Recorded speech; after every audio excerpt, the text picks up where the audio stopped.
వెంకటేశ్వర స్వామి దర్శనం నిన్న మధ్యాహ్నం రావడం జరిగింది. నిన్న శ్రీకాళహస్తి అభయ శ్రీ ప్రసన్న వెంకటేశ్వర స్వామి దేవాలయం, కళ్యాణ వెంకటేశ్వర స్వామి దేవాలయం, కొండమాను ప్రసన్న వెంకటేశ్వర స్వామి దేవాలయం ఈరోజు ఇప్పుడే స్వామివారిని దర్శించుకోవడం జరిగింది. తెలుగు ప్రజలు, తెలుగు రాష్ట్రాలు, యావత్ దేశంలో ఉన్నటువంటి ప్రతి ఒక్కరు సంతోషంగా ఆయురారోగ్యాలతో నూతన సంవత్సరం సంతోషంగా ఉండాలి కుటుంబాలతో.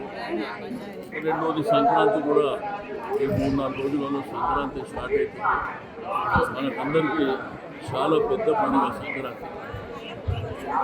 నీకు భోగి కానివ్వండి, సంక్రాంతి కనులు చాలా మన తెలుగు వాళ్ళు బ్రహ్మాండంగా చేసుకున్నటువంటి పండుగ. తెలుగు రాష్ట్రాలే కాకుండా యావత్ ప్రపంచంలో ఉన్నటువంటి తెలుగు వాళ్ళందరూ ఎక్కువ సంతోషంగా చేసుకునేటువంటి మన పండుగ. కొత్త సంవత్సరం రాగానే వచ్చే మొదటి పండుగ సంక్రాంతి. మనందరూ కూడా సంతోషంగా ఉండాలని చెప్పి నేను భగవంతుని ప్రార్థిస్తూ, స్వామివారి దర్శనం కూడా చాలా బ్రహ్మాండంగా జరిగింది.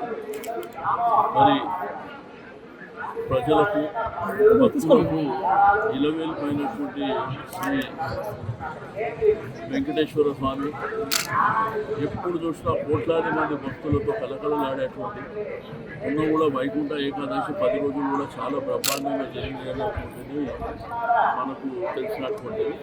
కాబట్టి అందరూ సంతోషంగా ఉండాలని చెప్పి భగవంతుడు ప్రార్థన.